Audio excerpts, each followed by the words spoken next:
CJ, he's getting a little bit better. We'll see how the week continues to go, but he is still in the concussion protocol.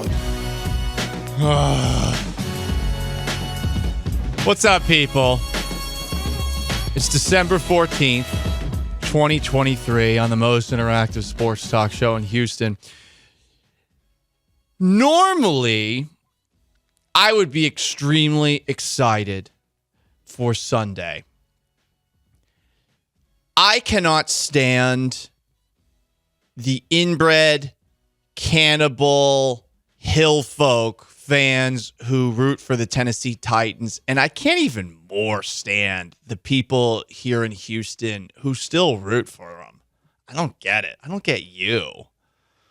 So normally Sunday, a Texans-Titans game, oh boy, it's got me ready to go.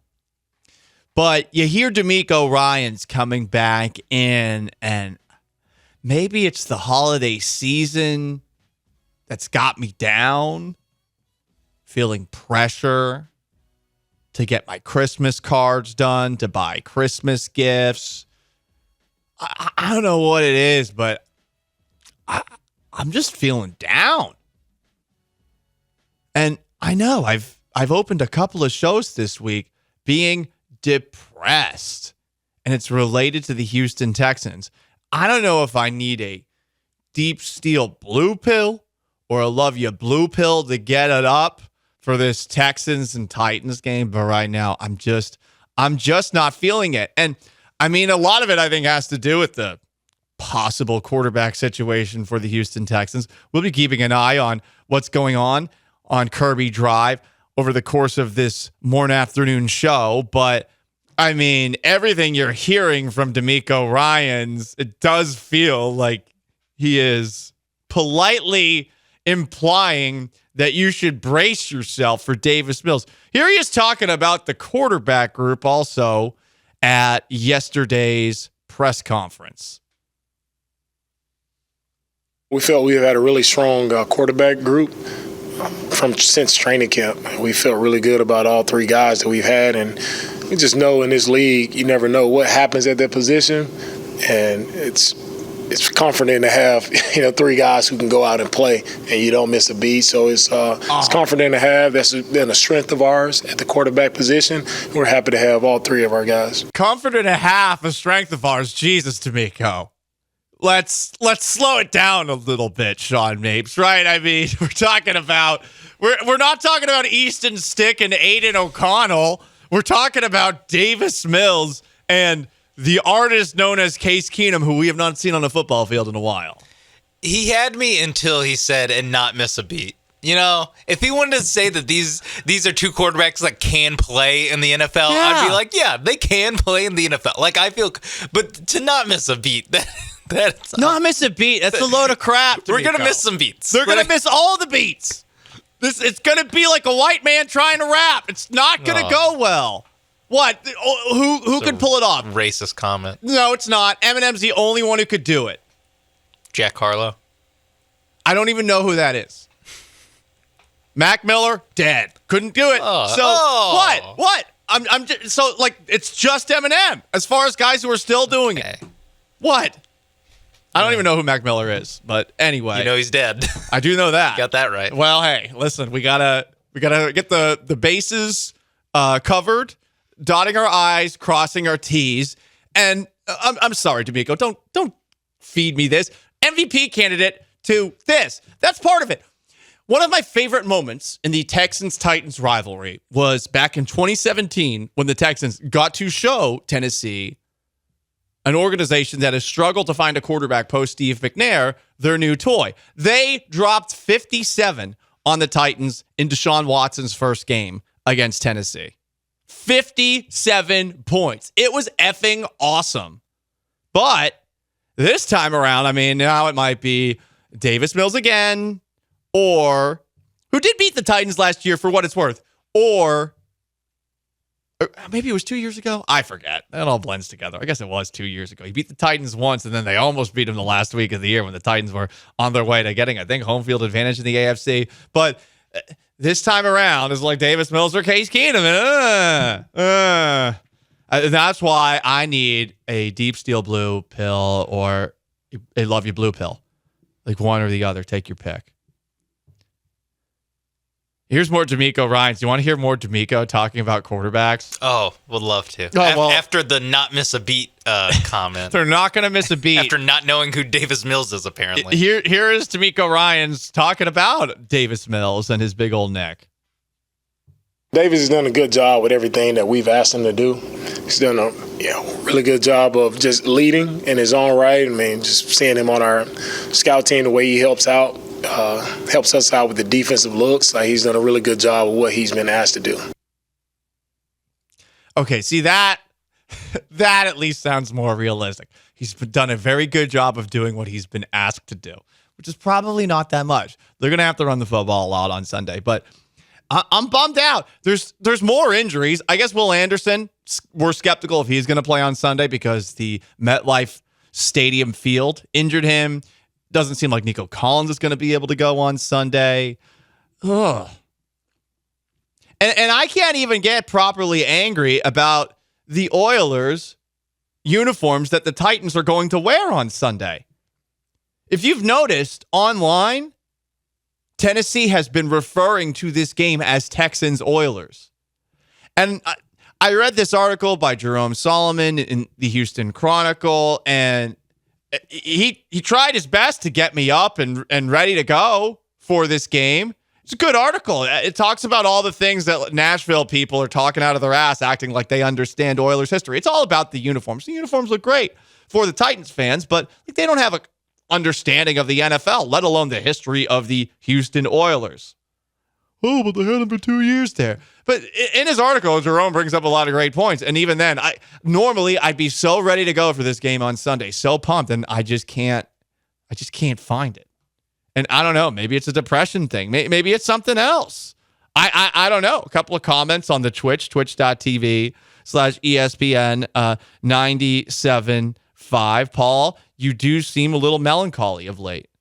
Paul, you're looking pale. Yeah, well, that's just... Yeah, that's true. I'm always pale. The second one. The second one. Yeah, the second one, it's like, yeah, come on. No, do you have, what's a seasonal affective disorder, maybe? Maybe. I don't know. But the season we're talking about isn't like winter. It's the Texans seasonal. Yeah, Texans seasonal depression. Yeah. No, that's true. It could be that. I think it's largely due to C.J. Stroud being injured and the fact that we can't rain hellfire upon the Titans on Sunday and the fact that they beat the Dolphins on Monday. So it seems like they have a pulse and this isn't going to be a pushover game. And Tank Dell's out. Yeah, that's Tank Dell's out. Like the last 2 games, it's been like Tank Dell, Nico Collins got hurt after 3 plays, C.J. Stroud concussed, Will Anderson, the MetLife turf killed him. Zach Wilson, AFC Offensive Player of the Week. Zach Wilson, AFC Player of the Week. This it's unrelated, but it feels related. Tommy DeVito being NFC Player of the Week. Again, the Texans didn't face him. It's just still sad. Why don't we have an Italian-American backup? Yeah, why? Or... the most boring backup quarterback there is. And I feel bad for Davis Mills. He can't help it. He went to Stanford. I mean, it's like they try to squeeze the personality out of you. Look at Andrew Luck. Look at Tiger Woods. Just the most boring people alive.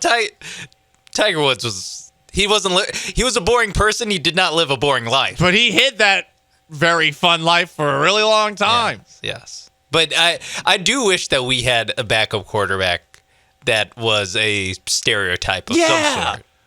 Stereotypically. Just like an absolute, I don't know, Texan redneck. Oh, Just like someone the fan base can really get behind. Damn, it's a shame. We haven't had a just straight redneck hick quarterback in a really long time. And there's nothing wrong with being a redneck or a hick, right? No, just like there's nothing wrong being an Italian, as Tommy DeVito has taught us.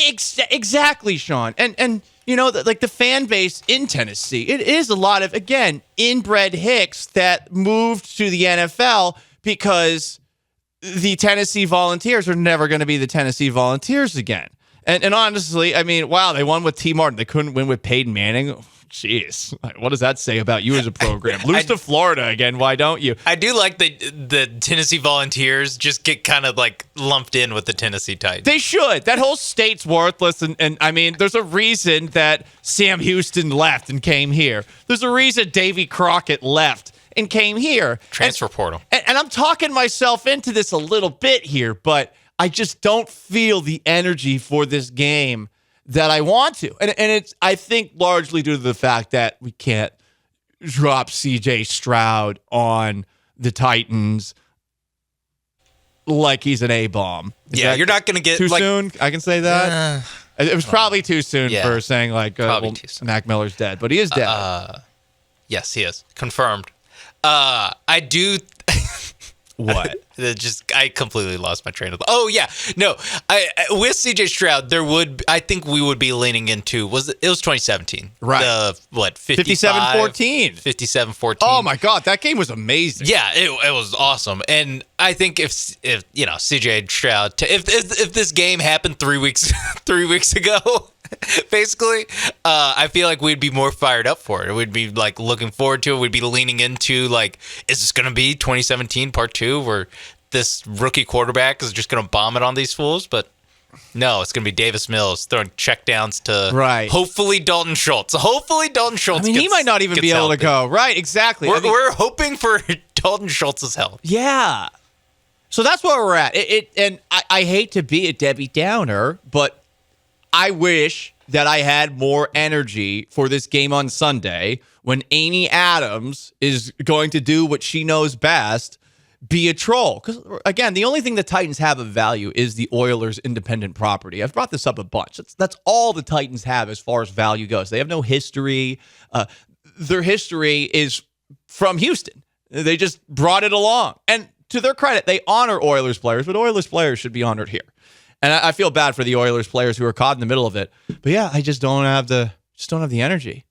Maybe it's because also the Texans drafting CJ Stroud, and Will Levis has shown some signs of toughness at the very least. But like also, okay, once again, we're going to sort of look at the Titans as an afterthought, right? I mean, it's an organization that's really never done anything of value. They lost the Super Bowl by 1 yard. Yeah, I was going to say they're really That was a while ago, Sean, and it was further than the Texans ever got. But I mean, they've been the 1 seed in the AFC 3 times, and they've been one and done all 3 of those times. They're basically the Russell Wilson Seattle Seahawks goal line interception. Like they're probably the happiest, other than Patriots fans. They're the happiest people that happened because that's the go-to now. Like you're 1 yard away from winning a Super Bowl play, and it's no longer.